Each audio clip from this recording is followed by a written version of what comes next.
Oke, saya tahu bawahnya gosong dan seratnya nggak nyampe atas. Tapi ini kan percobaan pertama loh. Saya baru pertama kali bikin dan hasilnya lumayan juga. Bisa kalian lihat seratnya. Lumayan juga kalau ini baru pertama. Dan ajibnya lagi saya nggak pakai alat-alat yang mantep ya. Saya cuma pakai alat cetakan bolu kayak gini yang bulat. Aturan kan Bikambon itu yang kotak. Nah tapi ini rasanya dan wanginya itu bener-bener oke banget, bener-bener Bikambon banget. Dan ini yang gosongnya ini nggak ada pahitnya sama sekali dan nggak keras sama sekali. Jadi bener-bener enak banget, cuma sayangnya salah cetakannya aja atau salah cara manggangnya aja. Dan ini seratnya lumayan juga bisa dilihat. Dia berserat mungkin karena saya ngaduknya kurang lama juga dan mungkin karena saya nggak pakai mixer juga. Karena ini bener-bener pertama kali banget bikin dan hasilnya oke lah kayak gini. Atasnya juga lumayan bagus dan seratnya oke lah segini. Dan ini bawahnya bener-bener nggak pahit sama sekali, bener-bener nggak ada rasa pahitnya dan nggak keras sama sekali. Cuma jelek di penampilan aja. Oke, langsung aja kita ke videonya. Jadi bahan-bahannya ini saya bikin dibagi jadi 3. Yang lain kita pisahin dulu. Dan yang kita bikin itu pertama ada bahan santannya dulu. Saya pakai santan kemasan kayak gini, nggak pakai santan asli, nggak pakai santan kelapa langsung. Lalu santan ini kita masukin dan campur air ke gelas ini kurang lebih jadi 200 ml. Selanjutnya ada garam dan ada daun jeruk, pandan dan kunyit. Kunyitnya digeprek, kalau diparut juga boleh. Nah untuk bahan vermipanya ada air hangat sedikit aja, dan vermipanya ini saya pakai setengah sendok makan aja, nggak banyak-banyak. Lalu ada terigu dan gula halus, gula pasir. Nah untuk bahan utamanya ini kita pakai 4 butir kuning telur dan 1 telur utuh. Jadi pakai 4 aja, dan mungkin saya juga kurang telurnya. Dan selanjutnya ada gula, ini gula pasir yang saya blender jadi halus kurang lebih 150 gram. Lalu di sini ada tepung taninya, sagu taninya sama 150 gram juga. Nanti untuk bahan-bahannya lebih lengkapnya di deskripsi saya tulis. Dan ini untuk vanili, boleh pakai boleh enggak. Jadi pertama saya mau bikin santannya dulu. Kita tuang santannya ke gelas, terus nanti kita tambah air supaya santannya ini jadi 200 ml kurang lebih segini. Kita masukin ke panci yang udah ada daun jeruk dan kunyitnya. Kita masukin aja, aduk-aduk, jangan lupa soalnya dia ngegumpal banget.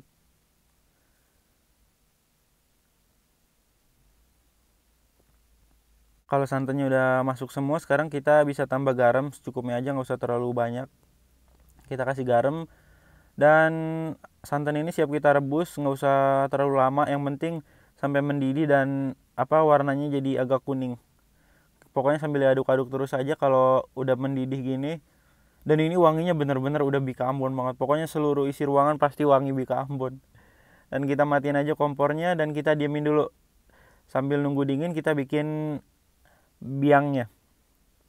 Nah untuk biangnya ini kita pakai vermipanya, saya kurang lebih setengah sendok makan. Mungkin kurang juga ya, nanti saya bakal bikin lagi. Lalu kita aduk-aduk, jangan lupa juga airnya ini kita pakai air hangat secukupnya aja, nggak usah terlalu banyak juga. Dan kalau udah kita tambah gula dan terigu, fungsinya supaya kita bisa tahu kalau raginya ini aktif atau enggak. Jadi dia kalau ditambahin gula itu bisa aktif, bisa kelihatan. Kalau udah kecampur semua, sekarang kita diemin aja, kita tunggu, dan boleh juga kalian tutup.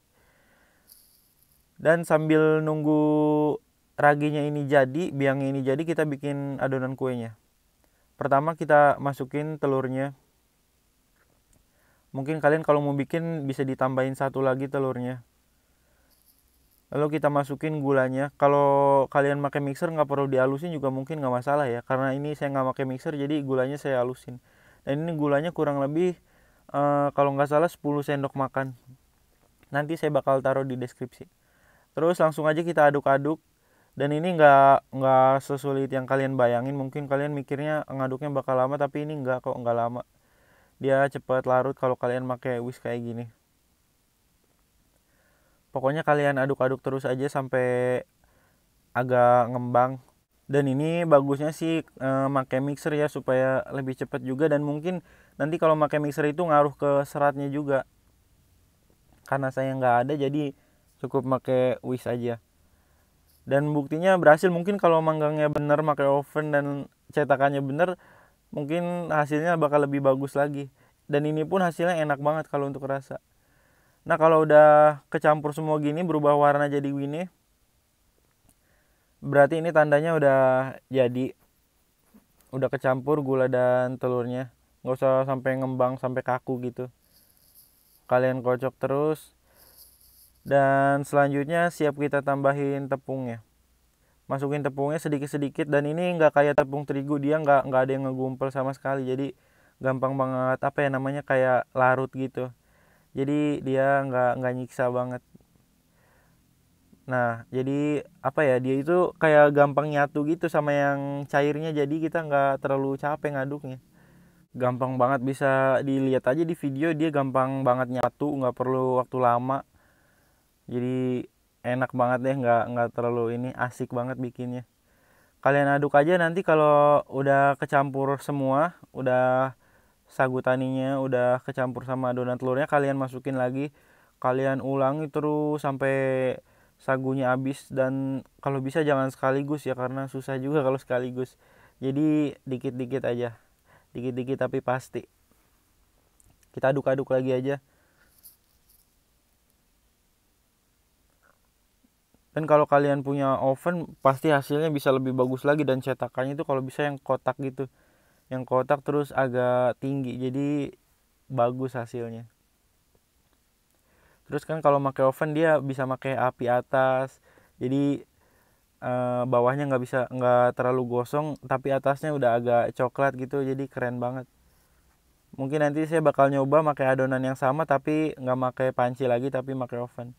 Kalau udah kecampur semua gini, kita masukin adonan santannya. Jangan lupa disaring karena takut kunyitnya ke bawah. Kita tuangin semuanya 200 ml. Kalau semuanya udah dituangin, terus kita aduk aja, dan ini ngaduknya gampang banget karena dia lebih cair lagi. Terus kita aduk sampai rata. Jangan lupa juga bawahnya, soalnya dia takut nggak kecampur, bawahnya takut masih ngegumpel gitu. Jadi pastiin dulu kecampur. Kalau udah kecampur, kita bisa tambahin vanili, ini opsional aja sih. Kalau telurnya sedikit sih nggak bau amis banget, karena ketutup sama wangi daun jeruknya. Itu super wangi banget, enak banget. Kalau udah, kita lihat raginya, biangnya kalau berbusa begini berarti dia tandanya aktif dan bisa kita pakai. Kita tuangin aja semuanya. Lalu kita aduk lagi. Aduk sampai rata, dan ini adonannya sebenarnya udah jadi. Dan adonan ini katanya saya juga, konon katanya kan, saya juga baru pertama kali bikin. Ini harus diaduk-aduk kayak gini selama 15 menit. Jadi gila capek banget. Atau kalian juga bisa pakai gerakan maju mundur kayak gini. Pokoknya katanya biar seratnya bagus, dan mungkin penyebab saya seratnya nggak nyampe atas juga di sini karena saya ngaduk gininya sebentar banget. Jadi kalian kalau bisa aduknya 15 menit. Dan kalau udah, sekarang kita tutup pakai lap dan kita diemin selama kurang lebih 4 jam. Saya 4 jam setengah. Dan ini lapnya bolong dan dekil. Kita diemin aja. Kalau udah 4 jam, sekarang kita siapin loyangnya yang udah diolesin mentega. Kalian juga boleh olesin minyak sayur. Dan lebih bagus lagi kalau pakai yang kotak. Saya nyesel banget nggak pakai yang kotak. Dan ini adonannya atasnya busa, tapi saya nggak dibuang, tapi saya aduk-aduk aja. Yang bawahnya ini cair banget, dan atasnya busanya busa padat gitu. Jadi kalian harus aduk aja, atau mungkin bisa juga dibuang busanya, supaya nanti nggak, jadi penyebab saya yang atasnya pinggirnya itu gosong, itu busanya itu dia nggak ikut ke bolunya. Lalu kita tuangin. Dan di sini kelihatannya tinggi ya, tapi dia nanti kayak ngempes gitu. Makanya kalau bisa sih pakai, sekali lagi saya bilangin, kalau bisa pakai yang tinggi cetakannya dan yang panjang, jangan yang bulat kayak buat bikin bolu kayak gini.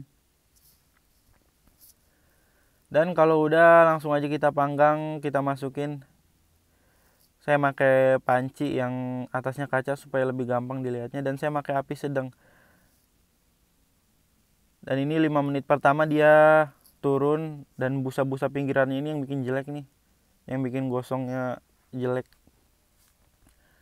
Ini 15 menit pertama dia kayak gini, kayak ngembang lagi ke atas. Kalau tadi kan turun, dan ini ngembang lagi. Dan ini 25 menit dia kayak udah kelihatan gitu. Dan ini yang sebelah sini cacat karena apinya itu nggak rata, apinya gerak-gerak, jadi bentuk yang sebelah kanan lebih kecil. Dan ini 30 menit pertama masih kayak ada merupus-merupusnya gitu, masih basah adonannya. Nah, api yang sebelah kanan itu dia goyang, lebih goyang daripada yang sebelah kiri. Jadi itu ngaruh banget ke hasilnya. Jadi kalau pakai ini harus hati-hati banget. Dan ini 45 menit atau 50 menitan lah kurang lebih. Saya coba mau tusuk dulu, mau lihat tingkat kematangannya. Kalau dari warnanya sih kayaknya udah, tapi dalamnya ini masih kayak ada lengket-lengketnya gitu. Saya yakin belum matang, tapi takut makin gosong, makanya saya nggak panggang lebih lama lagi, takutnya makin parah. Mungkin kalau pakai oven, kalau udah bawahnya gosong, kita bisa pakai api atas supaya matangnya itu rata. Kalau kayak gini kan mau saya terusin tapi takut juga. Dan saya angkat dan hasilnya kayak gini. Oke lah ya, untuk pertama kali bikin bika Ambon, ada seratnya dan rasanya bener-bener enak banget. Dan ini bener-bener wangi seisi ruangan bika Ambon. Dan seratnya oke lah segini. Oke, mungkin video kali ini sampai di sini dulu. Terima kasih buat kalian yang telah menonton. Semoga bermanfaat. Terima kasih.